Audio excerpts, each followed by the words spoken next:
uma coisa que me interessa nessa história toda que você está me contando é que, por mais que a gente teve histórias, momentos da história do Brasil que a gente foi para um âmbito autoritário da coisa, o Brasil, por algum motivo, nunca se perdeu tanto nisso, no sentido que não foi um Mao Tse Tung, tá ligado? Porque aqui tinha os militares, essa é uma questão que você colocou interessantíssima, que está até no meu livro, no meu curso, lá, Ditadura Brasileira, que é a seguinte, os militares brasileiros não eram nazistas, fascistas, aí é bobagem quando eu falo, daquela época, né, de 64, eles são positivistas, ou seja, um Estado central forte, modernizador, autoritário, né? Mas eles são patriotas. Sim, naquele momento sim. Bem do que eles não tem nada a ver com o Bolsonaro. O Bolsonaro é traidor da pátria, né? Ele é traidor. Ele se ajoelha pro imperialismo americano. Você imagina? Ele se ajoelha para quem salvar os filhos dele. Ele não faz uma coisa. Aí os militares, você tem um programa naquele momento de nacionalismo, de industrialização rápida, de inserção no Brasil no mundo, do Brasil ser uma potência no hemisfério sul, potência militar no hemisfério sul, vem até a história da bomba atômica, né? Começa a se fazer um programa... Que a gente tem, com certeza, uma não tem. Não, deve ser... Tem o Bolsonaro, que é a nossa bomba atômica. Lembrar que em Hiroshima morreram 150 mil no bombardeio atômico. O Bolsonaro já matou 600 mil no Brasil com a pandemia. Calma.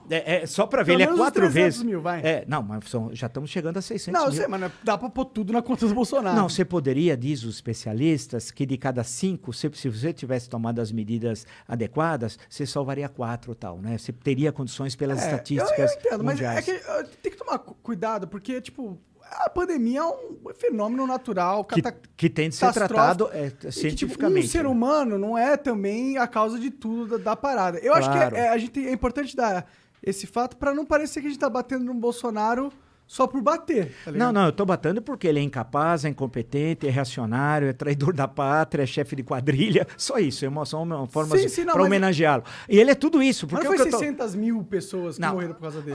Mas se você for pegar ação concreta, né, quando você... Ele continua conspirando contra a vacina. Nessa matéria de hoje, ele está conspirando contra a vacina. Bom, quer dizer, é inacreditável. No discurso internacional que ele fez na ONU, ele falou a favor da vacina. Não, mas também falou do Tratikov. O Tratikov é um dos maiores crimes cometidos no Brasil. Que é isso? O Tratikov o tratamento precoce. O tratamento precoce. E eles inventaram em Manaus... Mas isso está sendo discutido bastante nos Estados Unidos também. Não, mas isso é de pessoal da extrema... Tem de lembrar que os Estados Unidos é chamado Terra da Liberdade Peru no Mútuo, né? Então, se você vê lá que tem a Ku Klux Klan, a supremacia branca, que, por sinal, o Bolsonaro trouxe para o Brasil o número 88 daquele clube de tiro...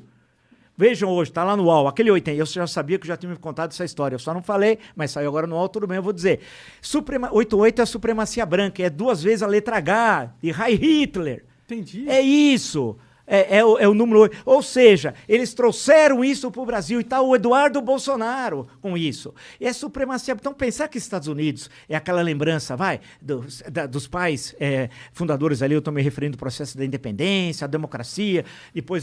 Você tem que lembrar que a emenda 13 da Constituição Americana não aboliu a escravidão, hein? Leia, inclusive, a luta até hoje da Angela Davis, leia a continuidade da 13ª emenda. Então, é um negócio complicado, mas que é uma referência em debates políticos para nós, claro que tem coisas fantásticas lá, em termos da cultura, grandes escritores, filmes, não mas é necessário tomar cuidado das coisas que vêm. Eles não são também o arauto da moralidade mundial. Da moralidade também, tem casos lá de terrível corrupção e tal, mas tem coisas extremamente legais, bacanas e tal. Agora, e que nós somos aqui tributários, né? Basta ver a influência dos anos 60 lá aqui no Brasil. Esse e por aí vai. Mesmo aqui é totalmente baseado na cultura americana. Não, e você pega, outro dia eu estava falando até estava no Jornal da Cultura, só um parênteses, aí tinha um senhor lá, e eu me lembrei de um filme chamado Easy Rider, que aqui chamou Sem Destino, né? Que é um clássico, né? Com o Peter Fonda, o Dennis Hopper e o Jack Nicholson, que provavelmente é o primeiro filme que rouba a cena. E aí você vê o que é os Estados Unidos, que eles estão fazendo, porque os Estados Unidos foi do leste para o oeste, né? Veio do Atlântico para o Pacífico, processo de ocupação territorial. E no filme é o contrário, eles querem passar o carnaval em New Orleans, então eles estão vindo da Califórnia, porque a Califórnia é um outro mundo nos Estados Unidos. E aí eles vão chegando no meio oeste, onde estão os caipiras, e aí, vê uns caras cabeludos, tudo, de moto. É uma tragédia, porque eles acabam nem chegando e vendo o carnaval em New Orleans e tal. Então é isso. Isso às vezes trabalha no cinema norte-americano, tem o Mississippi em Chamas, por exemplo, podia citar uns 500 mil filmes. E tem filmes lá no Nascimento do Cinema, Nascimento de uma Nação, que é um clássico do Griffith, é um filme racista, terrivelmente, e por aí vai. Então, a grande questão que eu estou dizendo é que o Bolsonaro, eles trouxeram essa questão norte-americana para cá. E nós não tínhamos isso. Essa questão das armas. Uma das últimas reportagens da Folha de São Paulo, dia desse aí que passou, aumentou o número de pessoas com armas no Brasil 3 vezes. Desde 2019, quando ele assumiu a presidência. Mas você acha isso ruim? Acho, claro que sim. Isso aí é Estados Unidos, que tem aqueles malucos que entram na escola, fuzilam, matam não sei quem. Mas isso pra não que é o cara vai ter? Sintoma pequeno de uma parada? Eu não sei se concordo com você nesse sentido. Você imagina 6 armas, você ter 6 armas, aqui ele fez um decreto. Não é uma arma. Você imagina o seguinte, por que o cara precisa de 6 armas? Primeiro, com que dinheiro? O cara hoje não tem dinheiro para comprar arroz, feijão e carne. Quem é que vai comprar 6 armas? Né? Isso vai tudo pro crime organizado, no fundo. Né? Quem vai armar? Mais ou menos. Não, vai tudo.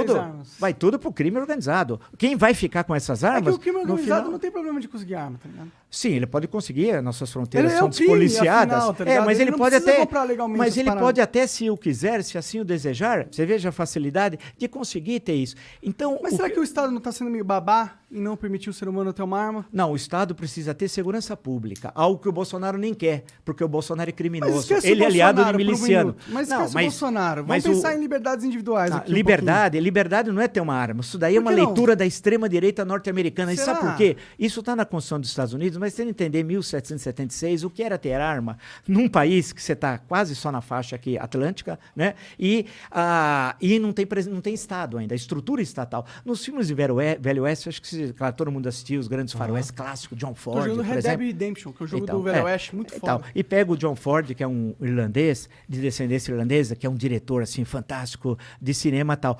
Você sempre vê o quê? Chega a família, chega o missionário, vai ocupando aquelas áreas, vem a carroça, sempre assim.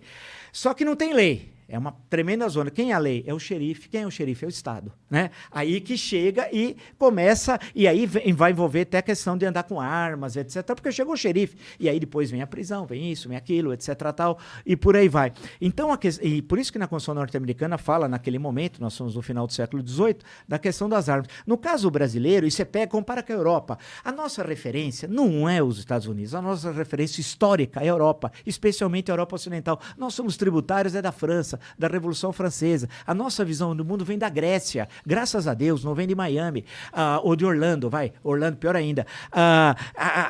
Ali vem a nossa visão. A Europa é social-democrata. Vai ficar doente nos Estados Unidos. Não tem SUS, você morre. Tem gente que agora com a Covid vai ficar pagando a vida inteira o tratamento de saúde. Qual é o maior SUS do mundo? Nós temos o maior serviço público do mundo. E o criminoso do Bolsonaro cortou 22% do orçamento de saúde para o próximo ano. Isso quando nós temos 600 mil mortes e tem os sequelados, hein? Que são milhões. Tem gente que vai ficar a vida inteira, não pode retornar ao trabalho como antigamente por sequelas que traz. Outros problemas emocionais, outros problemas físicos gravíssimos.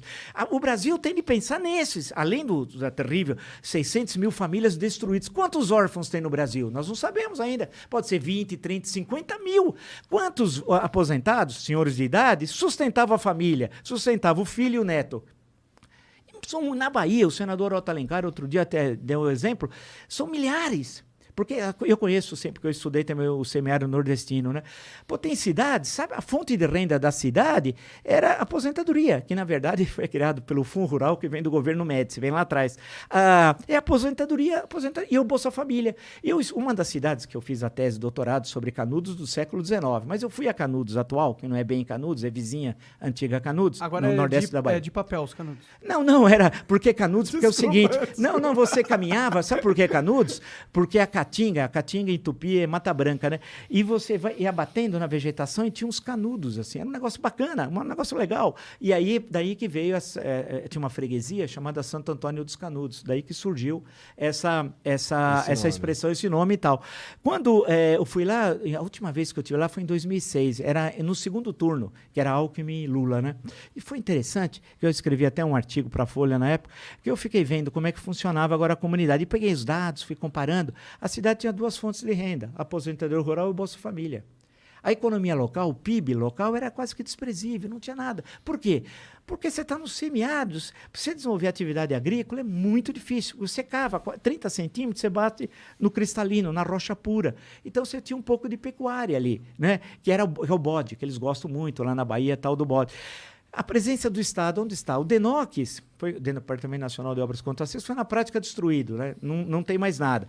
O Banco do Nordeste só financia os grandes, deixa sempre os pequenos tomarem na cabeça. A Sudene, está lá, o DENOX, a sede é Fortaleza, Banco do Nordeste, sede Fortaleza, Sudene em Recife. Só que eu estou lá no nordeste da Bahia e não tinha nada, as pessoas sofrendo lá. E em Canudos, naquela época, isso em 2006, a pessoa recebia acho que R$5 para capinar um terreno, cara, por dia. Você olhava e falava, putz, e aquele sol dos diabos, né? Porque eu fui muitas vezes lá, eu nunca vi chover, porque o índice pluviométrico é baixíssimo e tal. Então, quando aí você analisa, passa por isso, você vê que a sociedade brasileira é muito pobre. Nós somos o segundo país mais desigual do mundo. Sério? A pandemia criou milionários no Brasil, mas como é possível? Aumentou, acho que 13 multimilionários na pandemia.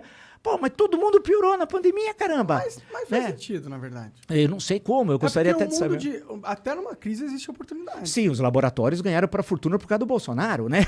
Vocês imaginam do cara mostrando aqui para a EMA tá vindo aqui, né? Ele mostra para a EMA, né? Você acha que aquela propaganda de laboratório, aquilo lá foi tudo de graça? Sim. Aqueles laboratórios ganharam fortunas. Mas não só isso é o argumento, né? Por exemplo, as empresas que também fabricam máscara tiveram um boom. Sim, mas os podcasts tiveram um boom, mas aí é competência de vocês, é outra história. Aí vocês não estão usando a pandemia como instrumento para lucrar. Isso não tem mas acabou sendo, entendeu? Mesmo que a gente não use. Tá. Mas a coisa toda, se você for analisar, é que a nossa situação piorou muito. Mas piorou muito com o processo da pandemia. Aumentou mais as desigualdades sociais. Mas faz sentido também numa pandemia isso acontecer. Mas se tivesse o governo, seria diferente. A grande questão, que o Paulo Guedes é um tremendo falastrão, eu sempre digo, nunca escreveu um livro, não conhece o Brasil. Se nós tivéssemos tomado naquela conjuntura as medidas econômicas necessárias, que era proteger o micro e pequeno empreendedor. Estavam falando do BNDES ontem, no senhor lá da Ravan, que tem 57 empréstimos, dos quais 50 na época do PT. Mas o pequeno negociante, o pequeno produtor, não tinha jeito. Esse passou sufoco. O pequeno, o micro, o médio. Então, a questão toda, se você for desenhar todo esse cenário, você não tinha uma política econômica de defesa dos mais frágeis. Por outro lado, a discussão da Bolsa, depois do auxílio emergencial, o valor foi a Câmara dos Deputados que estabeleceu os R$600. Não foi ele, que era 300. E aquilo permitiu a economia circular no momento fundamental para o país, a economia circulou. Porque senão, a tragédia seria, foi menos 4,1, né, o ano passado, do PIB negativo, seria muito maior e as pessoas também passariam situações muito mais difíceis. Então, a grande questão é que você precisa, e aí é o nosso desafio, vem a tua questão inicial lá, é como você ter um governante que tenha sensibilidade social, competência para estabelecer alianças políticas, né, que isso é indispensável, defesa da democracia, inserção outra vez do Brasil no mundo, porque a economia global, não pensa que se nós não olharmos para o resto do mundo, nós vamos ficar absolutamente isolados. Buscar parceiros, estimular a juventude, não deixar que eu entendo, as pessoas falam para mim, olha, eu vou mudar do Brasil. Eu falo, não, mude o Brasil, não do Brasil. Né? Não é possível a gente mudar.